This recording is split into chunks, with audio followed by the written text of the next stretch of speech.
আচমকা বিস্ফোরণের শব্দে কেঁপে উঠল ইরানের রাজধানী তেহরান। ইসরায়েলি বাহিনী তাদের অত্যাধুনিক মিসাইল আর ড্রোন দিয়ে সাজিয়েছে এই হামলার ছক। ইসরায়েলি প্রতিরক্ষামন্ত্রী ইসরায়েল কার্তুস এই হামলার দায় স্বীকার করে একে বলছেন আগাম প্রতিরোধমূলক ব্যবস্থা। তার ভাষ্যে ইরানের দিক থেকে আসন্ন ক্ষেপণাস্ত্র ও ড্রোন হামলার আশঙ্কাই এই পদক্ষেপের কারণ।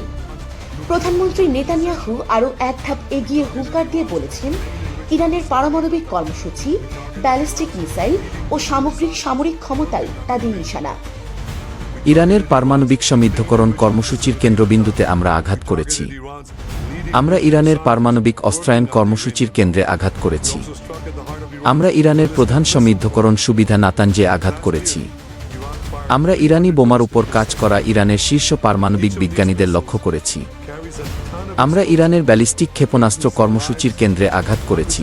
গত বছর ইরান ইসরায়েলের দিকে ৩,০০০টি ব্যালিস্টিক ক্ষেপণাস্ত্র নিক্ষেপ করেছিল। প্রতিটি ক্ষেপণাস্ত্র ১ টন বিস্ফোরক বহন করে এবং শত শত মানুষের জীবন হুমকির মুখে ফেলে। খুব শিগগিরই এই ক্ষেপণাস্ত্রগুলো পারমাণবিক ওয়ারহেড বহন করতে পারবে, যা শত শত নয় বরং কোটি কোটি মানুষের জীবন হুমকির মুখে ফেলবে।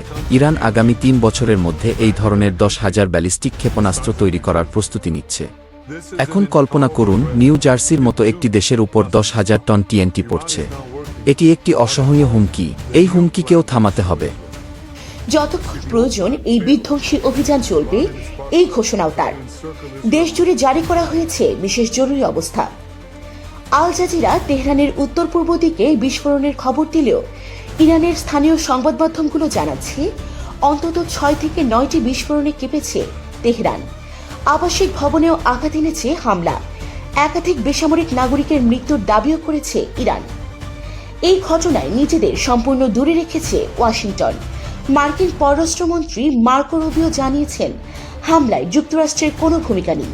তাদের প্রধান লক্ষ্য ওই অঞ্চলে মার্কিন বাহিনীর নিরাপত্তা নিশ্চিত করা।